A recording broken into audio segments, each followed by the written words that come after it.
Propuestas programáticas para el nuevo Chile. Presentación. Cuando la próxima generación relate la historia reciente de nuestro país, habrá algunos hitos difíciles de pasar por alto. La Revolución Pingüina del 2006, las movilizaciones estudiantiles y medioambientales del 2011, las protestas sociales de Magallanes, Aysén, Freirina, Chiloé, Petorca, Puchuncaví y tantas otras. El millón de personas que firmaron la consulta de No y AFP, el movimiento Marca AC y la fuerza de uno de los movimientos feministas más potentes de Latinoamérica, todos ellos fueron encontrando arena de playa debajo de los adoquines, moviendo los obstáculos para abrir las alamedas. Y, por supuesto, el centro de todo ello estará en ese gran movimiento por la dignidad iniciado el 18 de octubre de 2019. Frente a expresiones populares como esta y muchas otras de nuestro pasado, la historia sugiere diferentes lecciones. La primera es que los cambios nacen de la lucha social. Cada avance popular, desde los más cotidianos hasta los más conocidos, han sido el resultado de la lucha decidida de personas que se han arrojado a alcanzar lo que a todos los demás nos parecía imposible, las luchas de las sufragistas, el movimiento obrero de la Pampa, el pueblo mapuche y su lucha inclaudicable, los pobres del campo y la ciudad. En todas estas experiencias, la historia nos muestra que ningún derecho cae desde el cielo. La segunda gran lección es que, sin organización y persistencia, los logros sociales pueden fracasar o convertirse en un espejismo.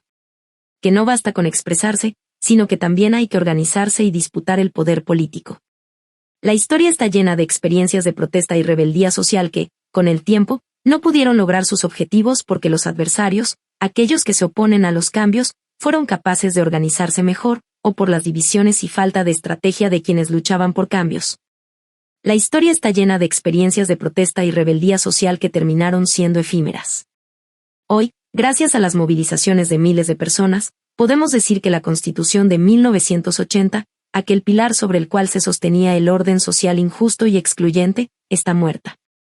Y con ello comienza un inédito proceso constituyente, democrático y paritario. Con los pueblos originarios, con líderes sociales y políticos, con militantes e independientes. Tenemos una gran oportunidad para que las y los jóvenes de todas las generaciones nos unamos y, con toda la energía que hemos acumulado durante décadas, generemos el salto definitivo hacia la construcción de una sociedad distinta, que permita a todas y todos subirse al carro de la historia, en vez de tirarlos debajo de las ruedas. Una sociedad más justa, más inclusiva y más digna. Este documento es una invitación a construir un gobierno de mayorías que acompañe este proceso y lo lleve a buen puerto. Es una invitación a poner en práctica nuestra esperanza colectiva, convertirla en proyecto y luego en un instrumento para la transformación. Una invitación a que, mirando nuestra historia y aprendiendo sus lecciones, nos atrevamos a transformar Chile. El próximo gobierno deberá ejecutar las transformaciones que ha exigido el pueblo en las movilizaciones de las últimas décadas, con especial énfasis desde el 18 de octubre de 2019, que dieron origen al proceso constituyente. En razón de ello, debe dirigir el país un proyecto cuyos objetivos sean generar una democracia más profunda, mayor igualdad y más libertades para las personas y pueblos, cuyo motor de los cambios sea la desconcentración del poder y la superación del neoliberalismo. Perspectivas transversales. Nuestro gobierno y su programa tendrá 3 perspectivas transversales que recorren cada una de nuestras propuestas y que marcan nuestro proyecto político enmarcado en la búsqueda de justicia social y desconcentración del poder, feminismo, transición ecológica justa y descentralización. Feminismo. Una perspectiva feminista de la economía y la sociedad tiene como eje principal la sostenibilidad de la vida, con énfasis en las futuras generaciones. Centramos nuestra actividad en la protección de la vida y con ello nos cuestionamos el rol de las dinámicas sociales, el marco normativo y las políticas públicas en su cuidado. Nos preguntamos también sobre los trabajos y las condiciones laborales a los cuales damos nuestro tiempo, pues consideramos fundamental reconocer el trabajo no remunerado, esencial para la reproducción social, y avanzar hacia formas de trabajo remunerado no precarizadas, que sean compatibles con la calidad de vida. Actualmente, el orden económico y social ejerce una violencia económica, social y cultural transversal, que no solamente afecta a las mujeres y diversidades sexuales y de género, sino a la sociedad en su conjunto. Por ello, nuestra apuesta busca organizar el Estado para identificar todas las formas de violencia y combatirlas. Por ejemplo, en el ámbito social e institucional, es necesario erradicar tanto la violencia sexual y simbólica que reduce a las mujeres a objetos, como la violencia institucional que niega los derechos sexuales y reproductivos sobre sus cuerpos. Asimismo, apostamos por redistribuir el poder en la sociedad, generando una democracia que permita visibilizar a las sujetas, pero también leer el mundo con lentes violeta en la economía, la relación con la naturaleza, el trabajo y los derechos sociales. Valoramos el ejemplo del feminismo en la articulación con el movimiento social a través de lógicas horizontales, masivas y sororas a nivel nacional e internacional, por ejemplo, en la creación de redes por el aborto libre, demostrando que lo político y lo social no son dos elementos disociados. Esta visión será fundamental para superar la crisis sanitaria, económica, social y climática que enfrentamos y que nos ha mostrado la fragilidad de la vida y la desigualdad. Cualquier gobierno que se identifique como antineoliberal y que apueste a conducir el país debe considerar el feminismo como un mínimo para la construcción democrática y para la desconcentración del poder económico, social y político. Para ello hemos diseñado nuestras propuestas de manera que las medidas apunten a revertir la desigualdad entre hombres y mujeres y disidencias sexuales, ya sea aumentando su representatividad política, redistribuyendo el trabajo doméstico y de cuidados, disminuyendo la violencia o asegurando el ejercicio pleno de sus derechos. En las siguientes páginas podrán ver esa perspectiva plasmada en las propuestas de primera acogida a migrantes, donde se prioriza a las mujeres o en la urgencia de una educación no sexista. Está presente también en la colectivización de los cuidados en salud mental, evitando así que la necesidad de acompañamiento de personas con problemas de salud mental recaiga en las mujeres y potencie la división sexual del trabajo. Está presente también cuando impulsamos la participación de mujeres en la gestión estatal y comunitaria del agua, reconociendo que han sido primera línea frente a la crisis climática y la protección de los bienes comunes. Transición ecológica justa.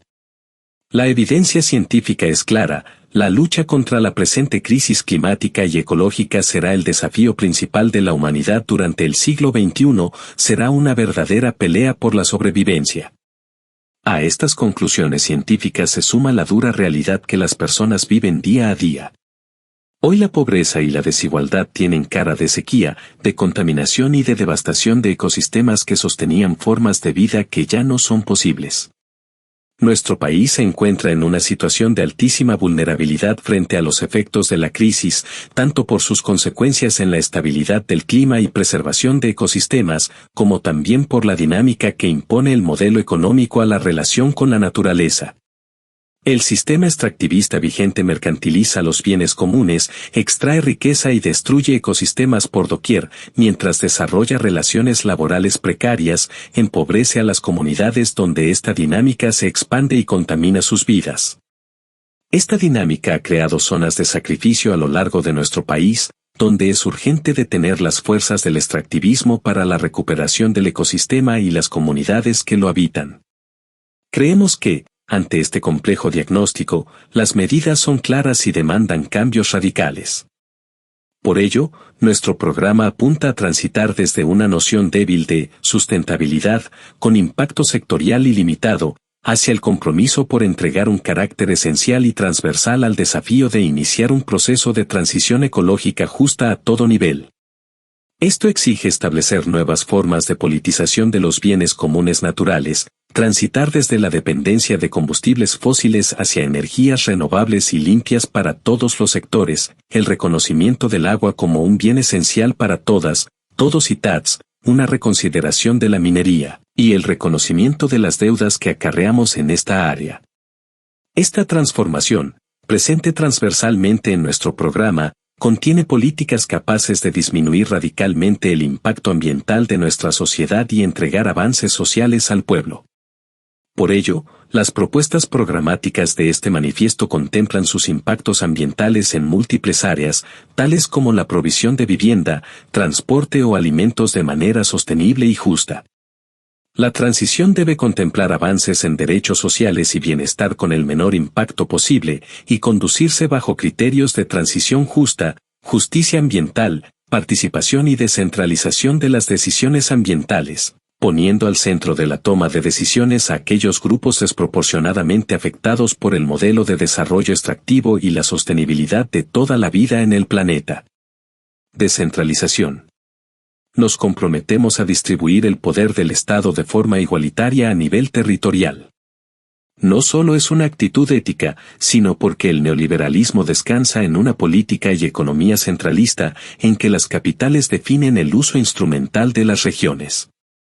En la nueva Constitución tenemos la posibilidad de replantear la estructura política de Chile, cuestión que junto a la primera elección de gobernadores y gobernadoras regionales, nos permite soñar con cambiar estas lógicas para apostar a un desarrollo democrático y equitativo del país. Debemos dejar atrás la visión de unidad nacional, que subordina los territorios a las decisiones centrales sobre el desarrollo económico, bienes comunes, infraestructura y servicios, influyendo incluso en la actual política de descentralización. Como señalaba el programa de Mach**S, este profundo centralismo es un problema para la democracia y hoy tenemos un escenario de oportunidad para impulsar una descentralización cuyo horizonte sea la redistribución de poder y el desarrollo territorial equitativo, construyendo una unidad en base a la diversidad territorial del país. Por esta razón, este programa propone disminuir la asimetría de poder entre la región metropolitana y el resto del país, pero también entre las comunas centrales y las periferias al interior de nuestras regiones, incorporando la participación territorial en la toma de decisiones, con especial atención a su financiamiento, diseño y acceso para hacerla efectiva.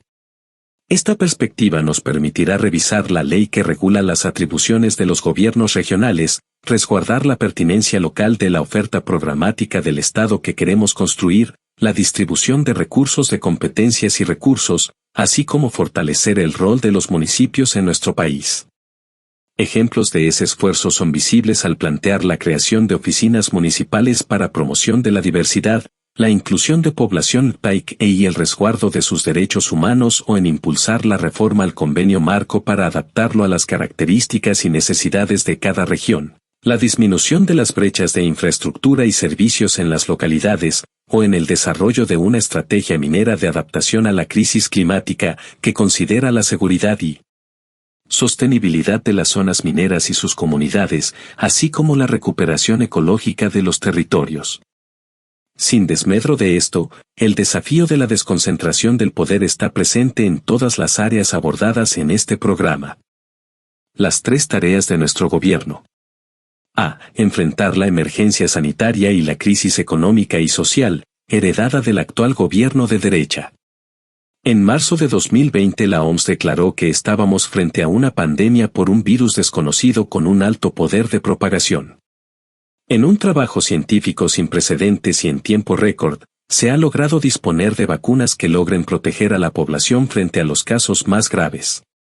Sin embargo, los contagios continúan y hasta hoy existen riesgos de nuevas variantes que, probablemente, exigirán al próximo gobierno una capacidad de reacción y resiliencia hacia la crisis, así como también un plan de recuperación económico, social y sanitario.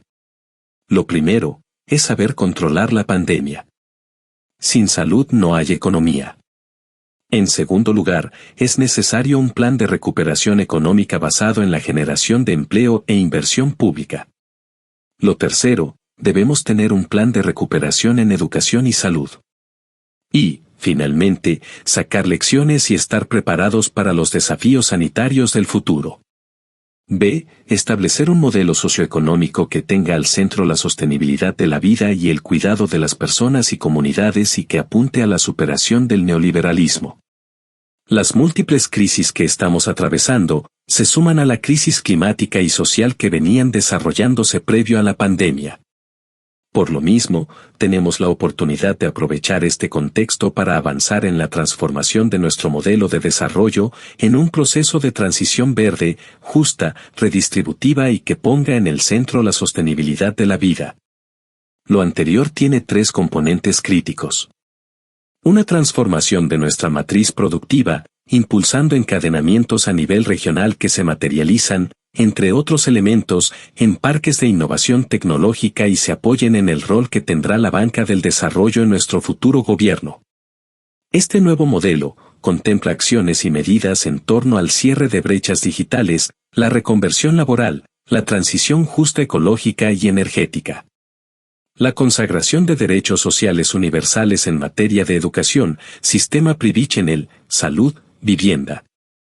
Además, se propone la implementación del Sistema Nacional de Cuidados, que no solo reconoce este derecho, sino que además es clave en nuestro plan económico.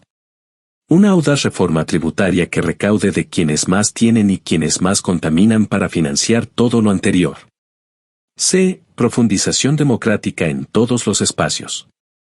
Apostamos por el perfeccionamiento de la democracia representativa, incorporando herramientas de democracia directa, participativa y deliberativa, que fortalezca nuestra sociedad integrando las experiencias del 18 de octubre y los cabildos autoconvocados.